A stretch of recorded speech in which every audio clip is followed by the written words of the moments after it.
Es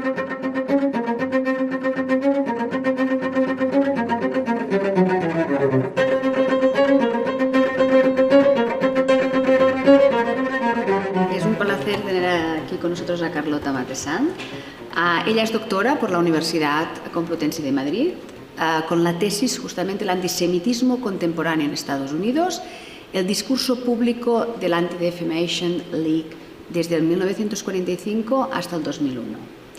Aparte de ya ser doctora y con esta tesis, ella actualmente es investigadora postdoctoral de la Fundación pour la Mémoire de la Shoah de París, pero dentro del marco de la Universidad de Tel Aviv, concretamente en el Stephen Roth Institute, en el cual ha hecho dos procesos, en este caso, por lo que conozco, ¿no? en el año 2017 primero y luego estuviste en el 2021, y durante este proceso ha estado además como investigadora en diferentes universidades y centros, tanto en Inglaterra como en Estados Unidos, especialmente para poder reelaborar, en este caso, su tesis, pero también para sus posteriores investigaciones. Nos va a presentar su ponencia, se titula Herramientas digitales para la educación sobre el Holocausto y el antisemitismo, el papel de las empresas de redes sociales. Desde nuestro punto de vista es un elemento fundamental que hace quizás 5 años no teníamos presente, pero actualmente, teniendo en cuenta que sí es verdad, las fuentes, diríamos, educativas no únicamente de nuestros alumnos, pero también de la población en general, eran quizás los sitios de memoria, quizás las aulas en los colegios o en las universidades. Ahora nos ha entrado otra forma, de alguna manera, de educación, que es a través directa de las redes sociales. En nuestro caso, nuestros alumnos, que antes quizás iban acompañados, como estábamos comentando en la hora del café, de la entrada a través del mass media, pero siempre acompañado del adulto, sea por el profesor o sea por la propia familia, ahora son ellos mismos quienes teóricamente pueden descubrir exactamente esta parte, y por lo tanto creímos que era de fundamental importancia la presentación que nos va a dar aquí Carlota, por lo cual de nuevo te doy las gracias por estar aquí con nosotros. Gracias a usted. Todo tuyo. Bueno, pues obviamente, en primer lugar, yo me siento una privilegiada de poder participar en este seminario y sobre todo rodeada de tan excelentes profesionales que están tratando temas tan importantes. Indudablemente dar las gracias a la Cátedra Simone Weil, al decano y a la Facultad de Educación, a Tamar, a Beno y a Marta por invitarme a participar aquí, y bueno, espero que lo que tenga que contar sea de interés. Mi investigación actual trata sobre el antisemitismo y el discurso de odio en redes sociales. Este enfoque puede tratar la parte externa de las plataformas, esto es, lo que los usuarios publican, postean o cómo interactúan entre ellos, o la parte interna, es decir, las políticas o policy making de las empresas, que son quienes gestionan el tipo de contenido que se permite dentro de sus plataformas.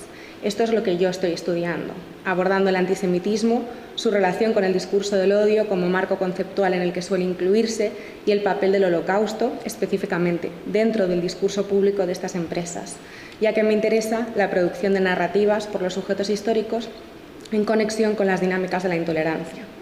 Por eso, mi objeto de análisis son las políticas de gestión del antisemitismo de las empresas de redes sociales y su uso de conceptos, términos y definiciones, así como su relación con contextos históricos que afecten dicha gestión, y su desarrollo de programas educativos y de restricción del discurso intolerante en sus plataformas.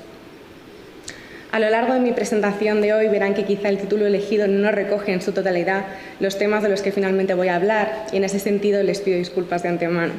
Si me lo permiten, sí me gustaría, antes de tratar las propuestas educativas, comenzar abordando las políticas de discurso de odio de las empresas y el impacto que tiene el acto de nombrar o de definir algo o de no hacerlo, y observar cómo las empresas de redes sociales enfocan la cuestión del antisemitismo. El propósito esencial de una definición es explicar el significado de algo y, al nombrarlo, reconocer su existencia. Resulta complejo pensar que se puede contrarrestar un fenómeno que se encuentra invisibilizado y, por lo tanto, este reconocimiento resulta fundamental a la hora de identificar y regular el antisemitismo en las plataformas de redes sociales.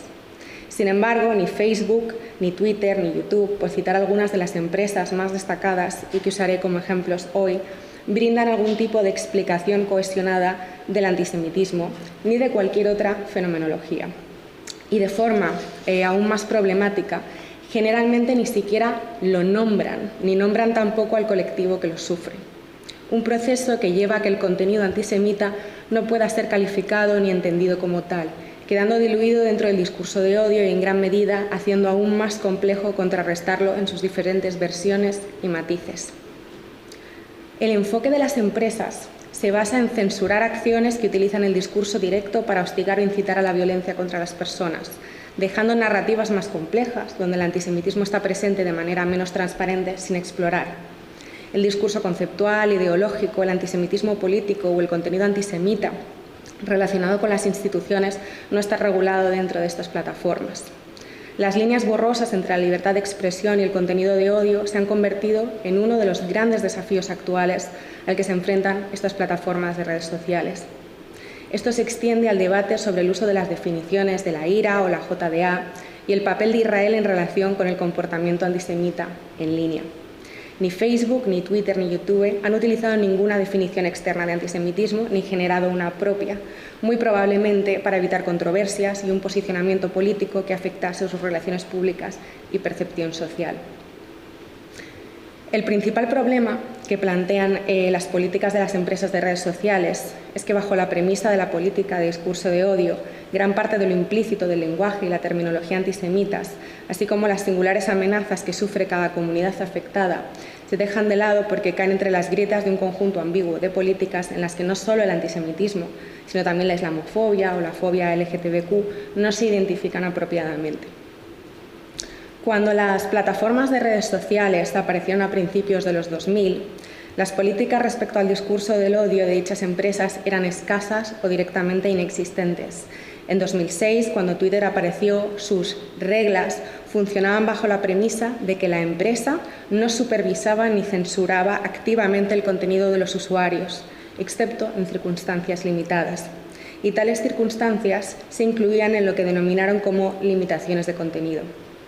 De tales limitaciones, las únicas relacionadas de alguna manera con el discurso de odio fueron referenciadas como violencia y amenazas, que de manera muy general prohibía amenazas directas y específicas de violencia contra otros, sin dar más detalles. Ni qué decir cabe que la cuestión del antisemitismo, del holocausto o de otras intolerancias era inexistente. Este enfoque limitado se ha mejorado de manera inequívoca y todas las empresas de redes sociales tienen hoy políticas sobre el discurso de odio. Su estructura es muy similar entre sí. Ofrecen algún tipo de justificación sobre por qué no permiten el odio en sus plataformas, generalmente porque crea un entorno de intimidación y exclusión y en algunos casos puede promover la violencia fuera de línea. Y luego ofrecen una explicación bastante imprecisa de lo que consideran que es discurso de odio o contenido de odio, al tiempo que agregan una lista de categorías protegidas como raza, etnia, origen nacional, casta, orientación sexual, género, identidad de género, afiliación religiosa, edad, discapacidad o enfermedad grave. La mayor parte de esta información se muestra a través de una multitud de enlaces y subenlaces, lo que hace que el acceso sea un proceso agotador y lento para el usuario, que no favorece la claridad expositiva que se necesitaría. A la hora de estudiar este tema, uno de los mayores problemas es el de acceder al material online archivado de las empresas de redes sociales. En este sentido, Facebook ofrece una opción muy útil y es que tiene archivadas sus políticas sobre discurso de odio desde mayo de 2018. No es mucho, pero sí es más de lo que ofrecen otras plataformas. Resulta interesante observar la evolución de dichas políticas en los últimos 4 o 5 años y es por eso que usaré Meta, Facebook, como ejemplo principal. En junio de 2017, en el blog de Facebook, no en su sección de política, sino en su blog, la empresa definió por primera vez lo que consideraba como discurso de odio y sus problemáticas asociadas. Encontramos aquí algunas claves de interés, con términos que apelan a la responsabilidad de las empresas de comunicación en un contexto donde el diálogo público se ha trasladado a la red. Facebook habla de restringir el contenido nocivo en base a lo que constituye discurso de odio. que calificaba de distinto al bullying, las amenazas o el acoso, acciones, no ideas, que eran más fáciles de interpretar o identificar. La propuesta de Facebook definía el discurso de odio como cualquier cosa que ataque directamente a las personas en función de lo que se conoce como sus características protegidas que acabo de mencionar. El concepto de características protegidas sería la base de la definición y se ha mantenido hasta la actualidad. Facebook basó esta definición en uno de los grandes retos, cómo identificar el discurso de odio, planteando la problemática de la ambigüedad del lenguaje y proponiendo el análisis de contexto y de intención del usuario como guías. Si bien la intención es algo tremendamente difícil de demostrar en la mayor parte de los casos. En agosto de 2018, Facebook incluyó por primera vez en sus políticas una explicación sobre lo que significaba para la empresa el discurso de odio. Disculpen que mucha de la información está en inglés, porque a pesar de que cambias el idioma en la web, sigue apareciendo en inglés y no está en español. Esta explicación es básicamente la definición que proponen en 2017, pero que entra ahora ya sí a formar parte oficial de las políticas sobre discurso de odio de la empresa. Algo más adelante, Facebook añadió una serie de ejemplos divididos en 3 secciones. Dichas secciones incluían sobre todo ejemplos lingüísticos sobre el tipo de adjetivación prohibida en la plataforma. En ningún caso se mencionaba el antisemitismo o el holocausto, o se utilizaban términos como judío, judaísmo, judeofobia o incluso genocidio. Lo mismo ocurría con otras intolerancias.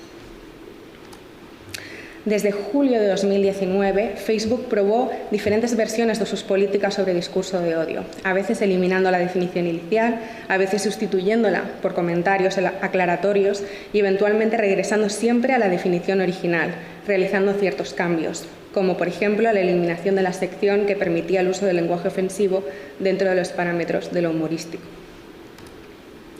Entre agosto de 2018 y la actualidad, Facebook ha modificado su definición de discurso de odio hasta 3 veces. Probablemente lo que más nos interesa es la inclusión de una sección donde el discurso de odio se consideraba como tal solo cuando se aplicaba a ataques contra personas o grupos y no contra conceptos o instituciones. En el caso del antisemitismo esto resulta sin duda significativo. En julio de 2019, Facebook amplió la tipología de ataques de odio, incluyendo por primera vez una referencia al tipo de discurso de odio donde se podría incluir el antisemitismo, pero aún sin nombrarlo. Lo denominó de forma muy clara como expresiones de desprecio o su equivalente visual, definidos como admisión de la intolerancia sobre la base de características protegidas que incluyen pero no se limitan a lo homofóbico, islamófobo o racista. La claridad era una ironía, obviamente. En diciembre de 2019 apareció por primera vez una mención a las personas judías. También se incluyó la referencia a las personas musulmanas, personas de color, mujeres y personas no binarias y transgénero. Era la primera vez que se nombraba a los sujetos que sufren el discurso de odio. Solo a partir de diciembre de 2020, Facebook comenzó a incluir ejemplos de discurso de odio que hacían referencia a 3 tipos de antisemitismo: la deshumanización o animalización, la conspiración y su relación con el control político-social y el dinero, así como el negacionismo del holocausto. Estos aparecen desconectados del concepto de antisemitismo, que no se menciona. No aparecen como elementos específicos parte de un patrón discursivo o de una fenomenología concreta, sino como ejemplos aislados de un odio generalista, poco definido y descontextualizado.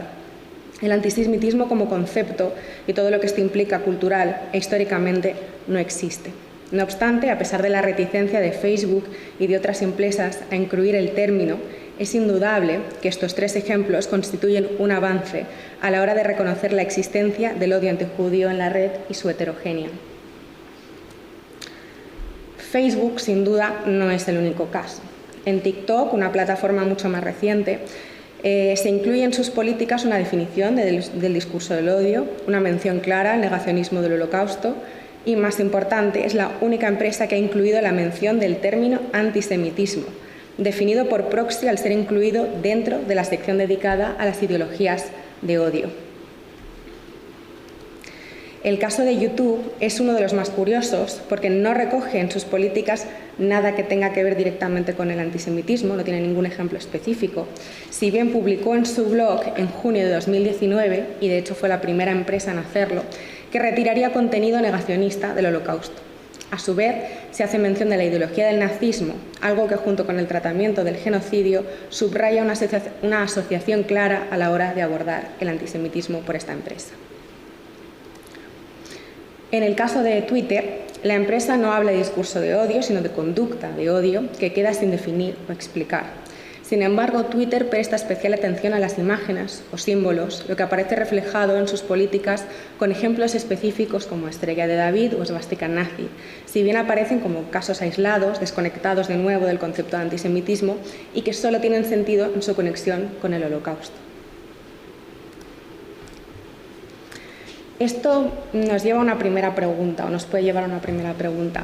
¿Qué prácticas realizan entonces las empresas de redes sociales para contrarrestar el antisemitismo? Principalmente son tres: educación, desarrollo de herramientas digitales y la censura o control de contenido, aplicando en la práctica sus políticas teóricas sobre discurso de odio. En la mayor parte de los casos, la cuestión de la educación y de las herramientas digitales va de la mano. Y una segunda pregunta: ¿cómo abordan las empresas de redes sociales la educación sobre el antisemitismo? ¿En qué se centra el uso de herramientas digitales proporcionadas por las plataformas con este fin? Actualmente, la respuesta es el Holocausto y específicamente la negación del mismo, una problemática que las empresas de redes sociales están más dispuestas a abordar de forma pública. Desde Facebook a Twitter y YouTube, todas han desarrollado nuevos programas para restringir la negación del Holocausto entre 2019 y 2021, implementando sistemas de eliminación y utilizando contenido de asesoramiento y herramientas educativas. En 2020, los representantes de Facebook declararon que su decisión estaba respaldada por el aumento bien documentado del antisemitismo a nivel mundial y el nivel alarmante de ignorancia sobre el Holocausto. Sin embargo, no se desarrollaron políticas específicas para tratar el antisemitismo de forma completa e históricamente transversal. En 2020, Meta Facebook, tenía aquí una diapositiva con algunos datos y porcentajes sobre el negacionismo y el antisemitismo, pero he visto que no está incluida aquí, pero lo tengo apuntado, así que para hacernos un poco una idea también de esto. La ADL hizo un estudio en 2021 y decía que el 36% de los encuestados de población judía o americana había experimentado odio en la red, un 31% de este odio en relación con su religión. Curiosamente decían, por ejemplo, que el 10% de los gamers adultos experimentaban contenido negacionista a la hora de jugar. O, por ejemplo, que tras el conflicto de mayo de 2021 aparecieron 17.000 nuevos tweets con variaciones de la frase «Hitler tenía razón». Dentro de esta encuesta, 2/3 no conocían el Holocausto y 1/4 pensaba que nunca había ocurrido. En un estudio de la UNESCO de 2022, aportaban que el 16,2% del contenido sobre el Holocausto negaba o distorsionaba el evento. Y, por ejemplo, habían analizado la plataforma de TikTok, decían que este problema en España era solo de un 4%, o en el idioma español, y en el idioma inglés de un 16%.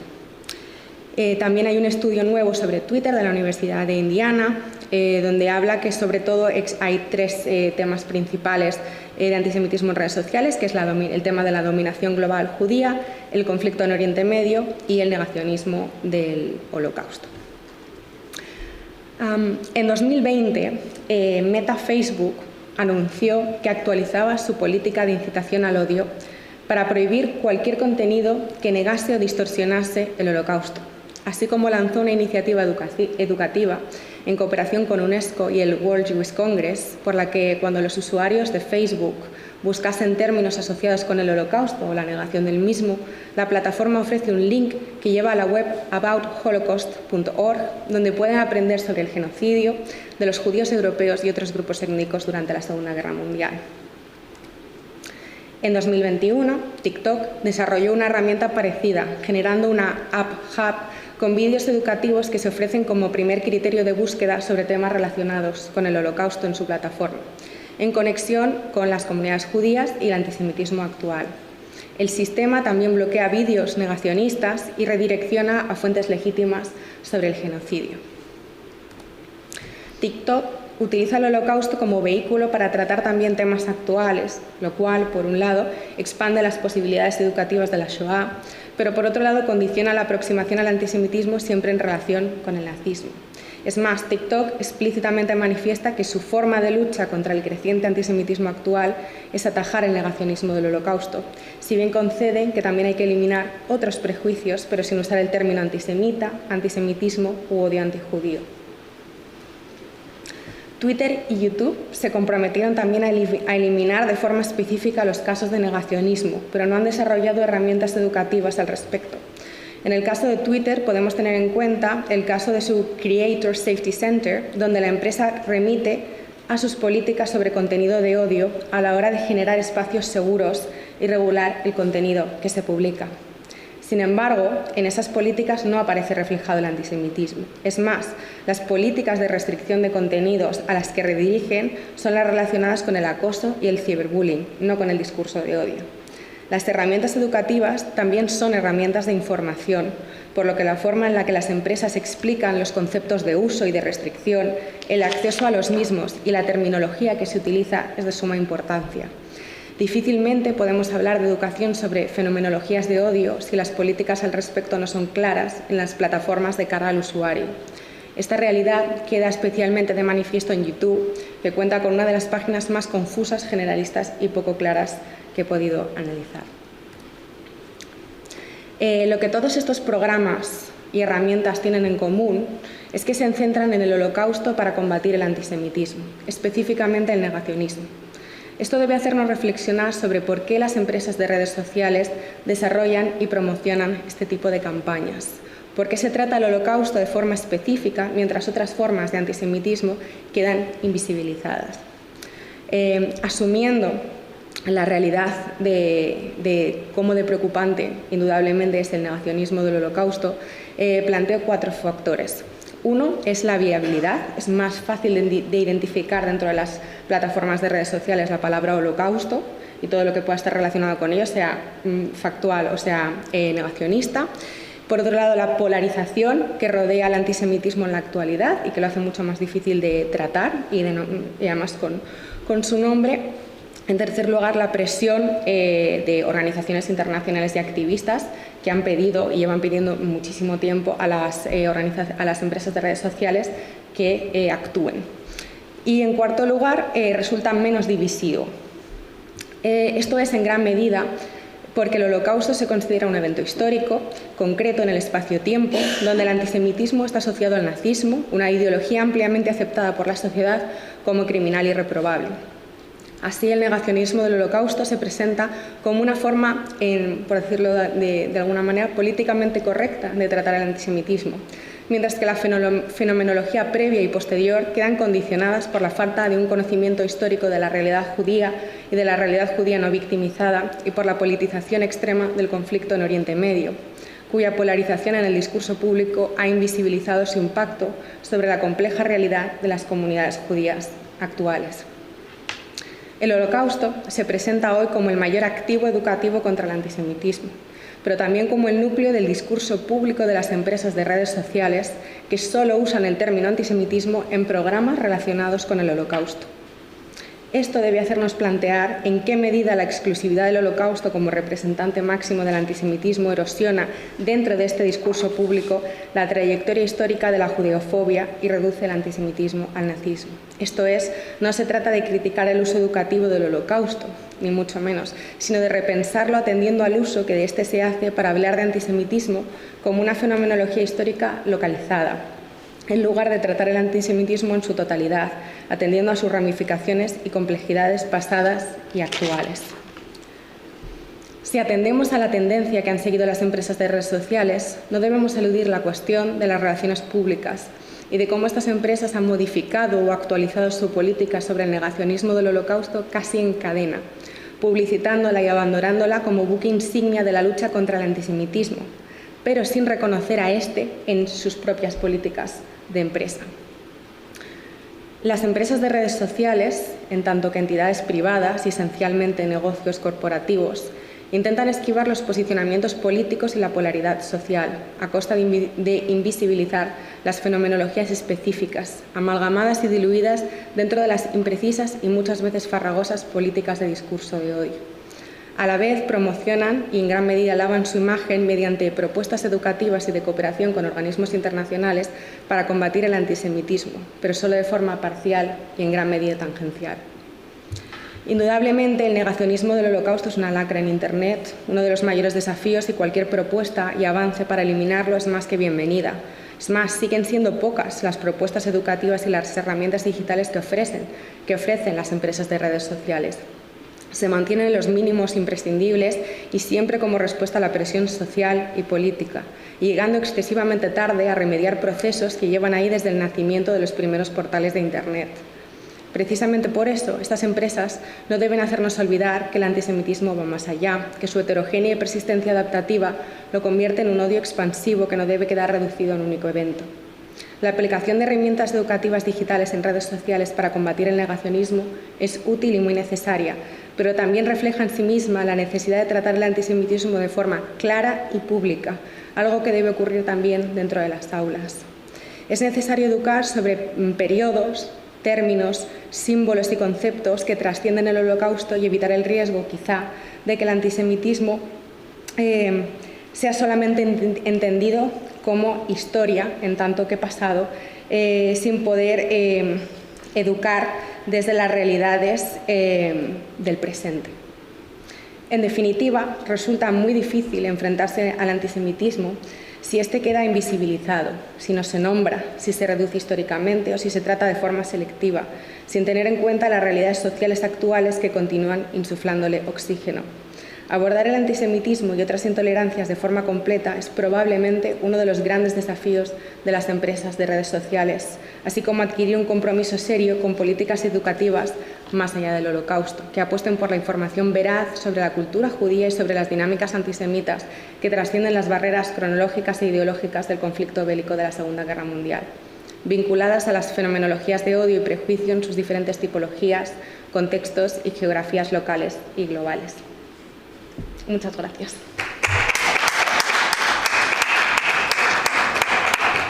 Muchísimas gracias, Carlota. Excepcional. La verdad es que nos has dado una visión muy clara de la situación y esta, diríamos, relación entre escudarse, en cierta manera, en cumplir en cualquier formación contra el antisemitismo única y exclusivamente a través del Holocausto. Abrimos para las preguntas. Sí. No sé si es necesario, pero yo creo... Sí, ha ido Beno. De acuerdo. Perfecto.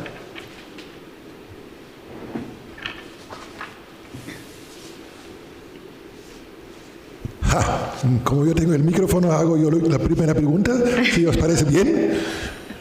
O sea, ¿alguien sí,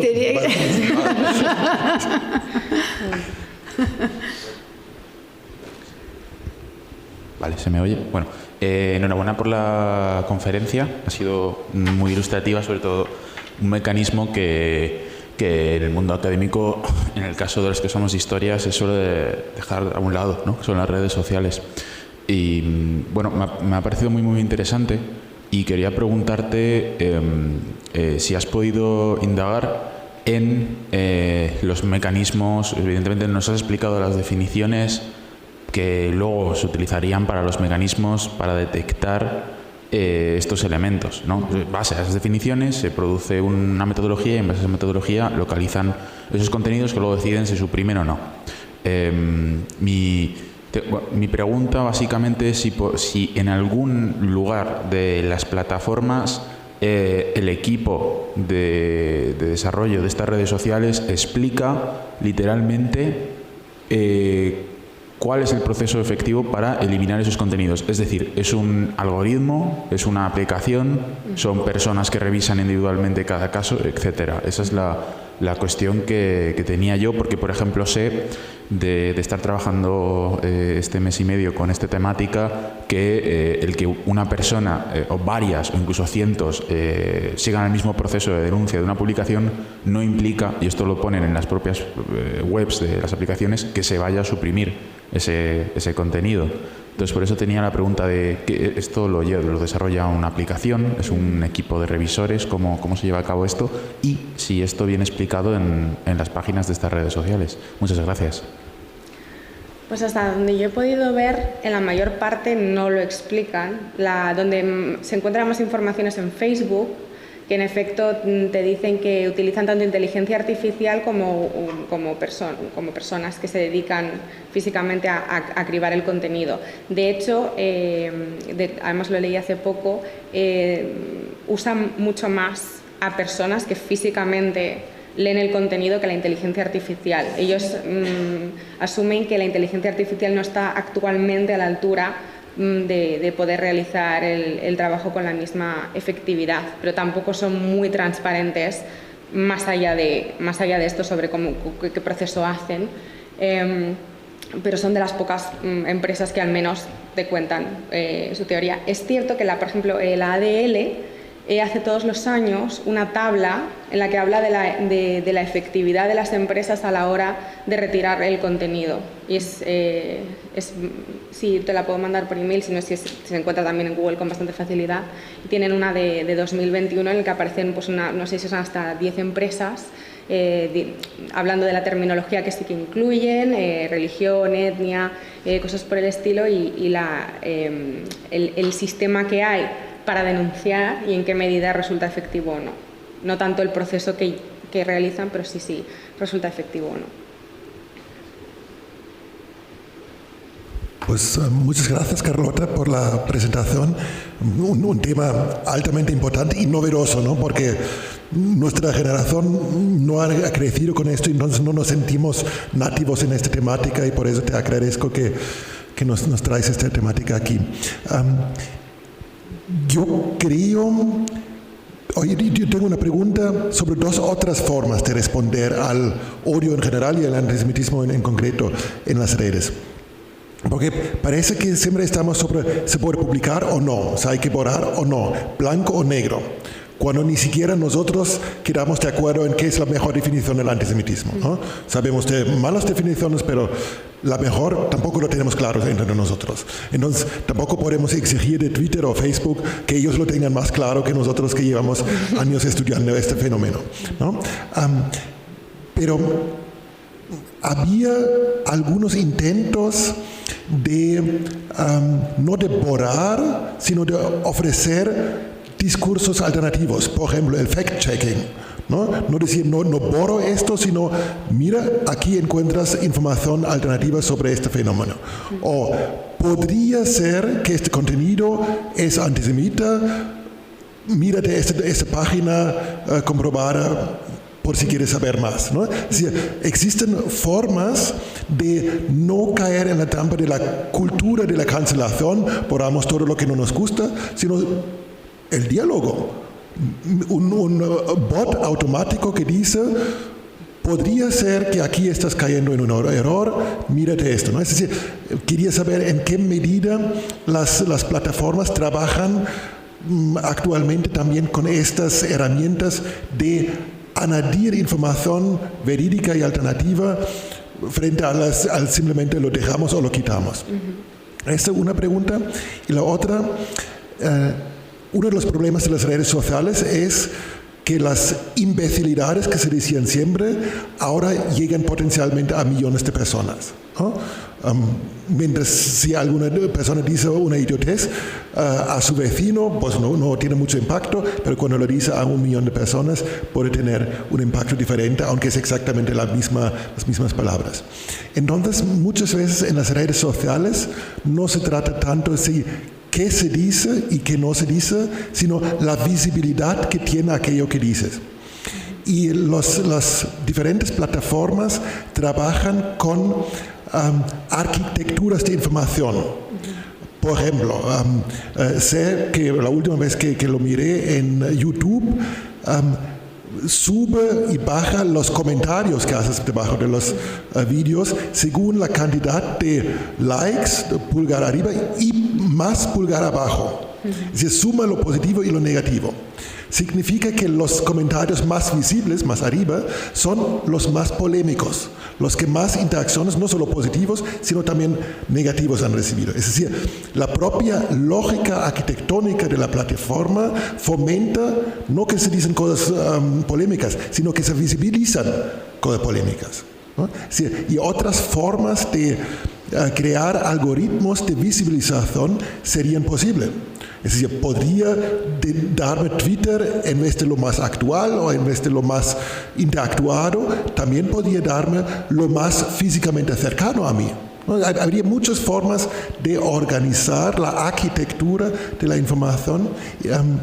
Y no sé si podrías hablar un poco sobre los procedimientos de arquitectura que no eliminan, sino mantienen en la fáctica invisibilidad el contenido de odio, o lo aumentan. Gracias. Pues sobre la primera pregunta, en efecto, en los últimos años, sobre todo desde, como son empresas, la mayor parte de ellas, no todas, pero la mayor parte de ellas norteamericanas, tuvo mucho impacto obviamente las elecciones y el concepto de fake news, y es cierto que muchas de las plataformas han tomado más en serio en general el cribar estas cosas. ¿Con qué nivel de efectividad está por ver?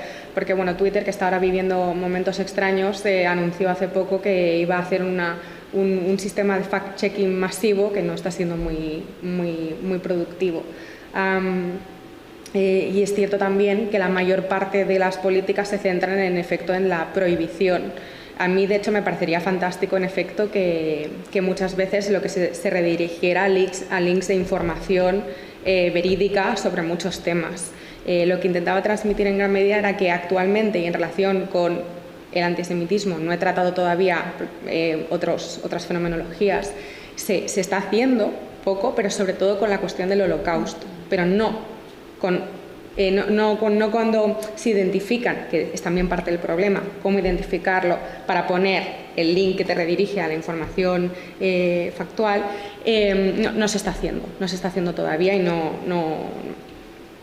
parece que se vaya a hacer, porque también, como digo, están bajo mínimos. Entonces ellos presentan estas políticas, de alguna forma quedan bien, dicen que están trabajando, que están haciendo cosas, lo cual no deja de ser cierto, pero queda mucho por hacer. Entonces el resto de antisemitismos que se encuentran en las redes sociales pues no cuentan en general con este tipo de tecnología de fact-checking o de links que redirijan. Queda mucho por hacer, indudablemente. Y sobre la segunda cuestión, yo actualmente, me queda todavía mucha investigación por hacer, no estoy realmente muy familiarizada con este tipo de arquitecturas y con los procesos. Es verdad que los algoritmos controlan nuestra vida sin que nos demos cuenta, y lo que leemos y cómo lo leemos. Todas las aplicaciones cuentan con ellos y determinan la información que leemos. Pero a día de hoy determina la información que leemos, pero a la hora de eliminar el contenido de odio de este algoritmo, la solución que aportan es la misma. Es decir, que o bien el grupo humano identifica estos mensajes y los elimina porque aparecen, o porque la gente los denuncia, o porque la poca inteligencia artificial que hay los identifica. Pero, como digo, no estoy suficientemente familiarizada con el sistema como para aportar más luz sobre este hecho.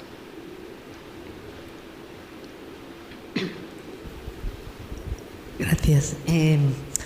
Muchísimas gracias, Carlota, tu magnífica presentación y para mí muy reveladora, porque es un ámbito que yo prácticamente no lo trabajo, y de repente me doy cuenta que tenemos una asignatura pendiente muy importante, porque hablamos de formación, y qué pasa con la formación de aquellas personas que manejan estos espacios, qué pasa con las políticas, la formación de los abogados en protección de datos, qué pasa con la formación de los informáticos que hacen esos diseños. Yo creo que aquí tenemos una asignatura pendiente que posiblemente de algún modo podría también aportar, lo cual me parece maravilloso lo que haces, y creo que esto tenemos que llevarlo más adelante, y tenemos que ampliar la mirada hacia este público que también necesita formación, aunque no se dedique explícitamente a la educación, pero a veces el alcance actual de las redes sociales y del mundo virtual va mucho más allá, como un agente de socialización, que la propia escuela o las casas, ¿no? Pues eso, te quería felicitar y animarte y decirte que creo que esto teníamos que tenerlo en cuenta.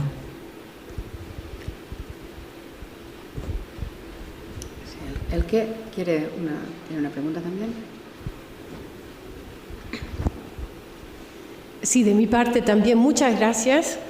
Y para mí fue un aspecto sumamente interesante porque conecta a algo que yo dije esta mañana, que en Alemania, o no, en Alemania en general tenemos el problema de que focusando a la historia del nacionalsocialismo, estamos siempre en la situación de tratar de escandalizar el antisemitismo actual para que la gente no crea de que los estamos condenando de querer asesinar a todos los judíos, pero al mismo tiempo de crear una seriedad para un tema. Y cuando tú dijiste, o sea, que todo se refiere al Holocausto y no a fenómenos actuales, era, como tú dijiste, muy revelador darme cuenta de que todos aprendemos implícitamente en lo que nos rodea. Entonces, sin querer, quizá ellos aportan a esa idea de que antisemitismo solamente está relacionado a la historia. Muchas gracias, muy interesante. ¿Alguna pregunta más? Yo sí tengo alguna, Carlota. Quizás son muy técnicas. Me ha llamado la atención, bueno, total desconocimiento. Nos has iluminado desde mi punto de vista. Y como decía Tamar, tenemos que realmente esforzarnos en ser conocedores de este ámbito. Has comentado esta redirigización, ¿no? En este caso, tanto de Facebook como de TikTok, de alguna formación, ¿vale? ¿Puedes explicarnos un poquito más? Has explicado que están en consonancia con algunas organizaciones. ¿Cómo lo hacen? Si hay algún tipo de data sobre el impacto que tienen realmente. Y luego una cuestión que no sé, bueno, se me ha encendido la alarma, el tema del lenguaje, es decir, el lenguaje e idioma en este sentido, porque sabemos aquí los que tratamos este tema las dificultades que tenemos en este caso para tener herramientas o tener materiales en la lengua en la cual nosotros, claro, ya nos decías que ya ni tan solo estaba, ¿no?, la parte más, diríamos, más de políticas, de conceptualización, y ya no está ni tan solo traducido. Este tipo, diríamos, de herramientas, ¿en qué idiomas se dan y qué pasa y de cómo realmente son capaces, ¿no?, de redirigir cuando el idioma no es el inglés, ¿no? Y un poquito me gustaría conocer si sabes algo sobre esto. Ya sé que es muy nuevo, que tú estás en ello y no te voy tampoco o sea, no sé si algo más puedes decirnos al respecto. Pues la página a la que redirige Facebook está hecha en cooperación entre la UNESCO y el World Jewish Congress. Es una página, pues, de referencia histórica muy parecida a la que, por ejemplo, tiene el US Holocaust Museum de Washington. Quizás por deformación de haberme pasado todo el año en un país donde utilizaba el inglés, abrí el link, estaba en inglés, y debo reconocer que no me molesté en ver si estaba en otros idiomas, cosa que probablemente debería haber hecho. Teniendo en cuenta que la han hecho UNESCO y World Jewish Congress, estoy bastante segura de que debe estar en bastantes más idiomas. Sí, habitualmente indudablemente. Esta forma, o sea, ¿qué quiere decir? Porque son conscientes de que... O sea, que en ese sentido, como son además herramientas educativas, pues indudablemente su propósito es llegar a cuantas más personas. En el caso de las políticas, por ejemplo, Facebook, sus políticas actuales, las que tiene a día de hoy, están en español, que son las pocas que he podido poner, pero cuando te metes en su archivo, a pesar de que el idioma que seleccionas están todas en inglés, quiero decir, de nuevo un poco bajo mínimos, es decir, te damos la información, pero tampoco nos pidas más, ¿no? A mí en el caso de TikTok igual, me imagino que estará también en otros muchos idiomas, lo que pasa que es una web como más, es como la versión TikTok. Son sobre todo vídeos, vídeos de supervivientes, y está enfocado quizás en ese sentido, no tanto desde el punto, con contenido histórico, pero no de una forma más formal, sino más como engaging en las dinámicas de los jóvenes, que es otra forma también interesante de plantearlo. ¿Y se llega rápidamente o solamente a través de, es decir, si tú accedes? Claro. Yo he visto las páginas desde las webs de sus políticas, que es donde te informan. Claro. Pero es cierto que no he llegado a hacerlo todavía como trabajo de campo, como si yo fuera un usuario que se encuentra con este tipo de situación. Vale. Sí, claro, por tanto, seguramente debe ser muy nuevo, no sabemos ningún tipo de impacto. Es realmente bastante reciente, ya digo, empezó una empresa y en estos últimos 2-3 años lo han hecho y vamos, yo me acuerdo que cuando Facebook empezó a decir que iba a eliminar el contenido negacionista y a sacar esto, claro, lo promocionó muchísimo y hicieron, además era un poco coincidía con la época COVID, con lo cual hubo como mucha cobertura online de este tipo de cosas. Sí. Muy bien, muchas gracias. Perdón, sí. Ojalá no sea una pregunta tonta, pido disculpas, y ojalá no me haya perdido algo, pero no te escuché, tú no hablaste de Instagram, ¿verdad? ¿O sí? Me interesaría cómo es la situación con Instagram, porque nosotros tuvimos 2 ataques fuertes este año contra Bernd Belsen de la ultraderecha, que se produjeron ambos en Instagram. Pues en realidad es muy buena pregunta porque como ahora la empresa denominada como Meta es un gran fagocitador de otras aplicaciones, Instagram tiene su propia interfaz de políticas de discurso de odio, es muy sucinta y en cuanto quieres tener más información te redirige directamente a Meta, que en realidad su contenido es el que ya tenía Facebook. O sea, en esencia, todo el grupo Meta tiene exactamente las mismas políticas que siguen el blueprint de lo que fue originariamente Facebook y se aplican con los mismos algoritmos. Lo que sí es cierto, o sea, con las mismas directrices a la hora de perseguir el contenido de odio. Lo que sí que es cierto que el algoritmo de Instagram es muy particular y dan poca información sobre él y no sé hasta qué punto, qué procesos internos tienen para eliminar o para tratar este tipo de cuestiones, pero depende todo de lo mismo al final.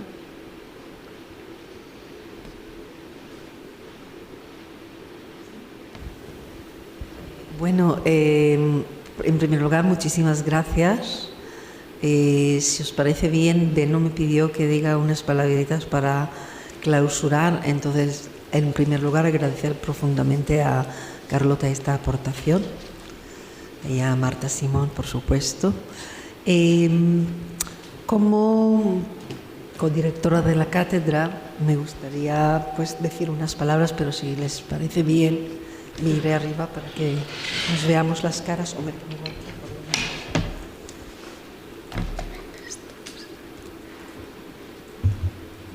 pongo entre amigas.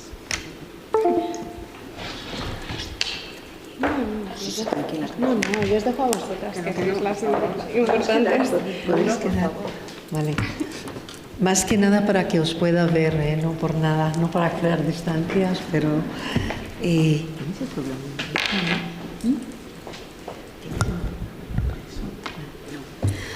A ver, unas palabras sencillas para, en primer lugar, agradecer profundamente a la Federación de Comunidades Judías de España este generoso y gran esfuerzo que han hecho para que nos podamos reunir todos los que estamos aquí y los que han estado ayer durante 2 días para analizar la cuestión del antisemitismo en el marco de este seminario. Honestamente creo que somos unos privilegiados en el sentido de que aquí se ha podido escuchar una serie de ponencias y de aportaciones de mayor calidad que han abarcado de una forma bastante comprehensive, que es una palabra que nunca podré llevar a cabo en castellano, como decía el profesor Barayer, omnicomprensiva. Muchísimas gracias. diferentes aspectos que nos ilustran, por un lado, todo el abordaje político, jurídico, de la cuestión del antisemitismo, pasando por la aproximación conceptual, un análisis más sociológico, incluso comparado, y hemos aterrizado finalmente con esta aproximación educativa. Yo honestamente les agradezco a todos los ponentes y a los dialogantes esta aportación que me parece de vital importancia y de prioridad. Creo que en este seminario se ha hecho más que poner en evidencia la necesidad de concienciar y de sensibilizar y demostrar hasta qué punto la cuestión del antisemitismo es una cuestión urgente y es una cuestión universal. Y es una cuestión que como ciudadanos comprometidos, como decía la profesora Elke, con la dignidad de la persona, no podemos permitirnos el lujo de mirar al otro lado. Y requerimos de conocimiento científico y necesitamos de estrategias para poder trabajarlo. Para mí, lo que llevaría de este seminario es esta magnífica primera aproximación en generar una red de personas preocupadas con conocimiento, con trayectoria internacional, pero a la que a mí me gustaría que aplicamos al contexto español. Creo que no podemos esperarnos más para fortalecer y para crear aquí una afirmación desde la convicción que estamos llegando tarde para trabajar la cuestión del antisemitismo. Evidentemente, todo tipo de manifestación y de rechazo hacia cualquier otro colectivo nos preocupa por igual, pero creo que en nuestro cometido, y en este sentido sí que creo que hemos de ser bastante explícitos, específicos, trabajando en el ámbito del antisemitismo. Humildemente, y lo digo desde mi trayectoria educativa y no como experto en la enseñanza o de la prevención del antisemitismo o el holocausto, que tenemos aquí sí que por lo menos en contexto español, dos figuras con una trayectoria importante. Uno de ellos es el profesor Beno Herzog, que ha promovido y ha coordinado e impulsado este seminario, al que agradezco profundamente, y la profesora Marta Simón, que lleva durante años, por lo menos 15 a 20 años, toda la cuestión de la enseñanza de la Shoah y en el contexto español. Creo que es muy evidente la necesidad de consolidar estas iniciativas y seguir trabajando conjuntamente, y les agradezco profundamente toda esta vocación y compromiso. Y en este sentido quiero decir que creo que tal y como se ha ilustrado y se está generando debates, hemos de tener bien claro que no es lo mismo la cuestión del antisemitismo y la enseñanza, aprendizaje de la Shoah o del Holocausto, que efectivamente hay una relación estrecha, pero que cada uno de estos ámbitos merecen su propio tratamiento con una lectura quizá un poco diferente. Creo que sería muy banal y muy reduccionista pensar que el antisemitismo hay que trabajarlo desde solamente la lente de la enseñanza de la Shoah, del mismo modo que creo que la enseñanza, aprendizaje de la Shoah tiene y que va mucho más allá del tema de la cuestión de la prevención del antisemitismo, porque honestamente creo que desde el prisma de la educación, y muy concretamente la misma de la educación intercultural y el desarrollo de cultura democrática, sí que tiene un valor universal. Así que agradezco muchísimo vuestras aportaciones, el diálogo tan fructífero. Yo creo que por lo menos yo podría quedarme aquí horas y horas siguiendo, manteniéndolo, pero esto ha sido la semilla para la creación y la consolidación de iniciativas futuras. Agradezco a todos los ponentes, a Xavi Torrens, que ha venido de Cataluña, a Johannes, que ha venido de Alicante, al profesor Beno Herzog, Carlota, Elke, el profesor Bar, por su esfuerzo, por la claridad de su ponencia y por darnos una esperanza que esto es el comienzo de algo que va a resultar muy positivo. Agradezco a todos los demás, a Amparo Cárcel, de lo más profundo de mi corazón, no por el hecho que está aquí solamente, sino porque es la que levanta el guante todos los días batallando en el colegio cómo se traslada la transferencia. Así que muchísimas gracias a todo el mundo y damos por clausurado este seminario.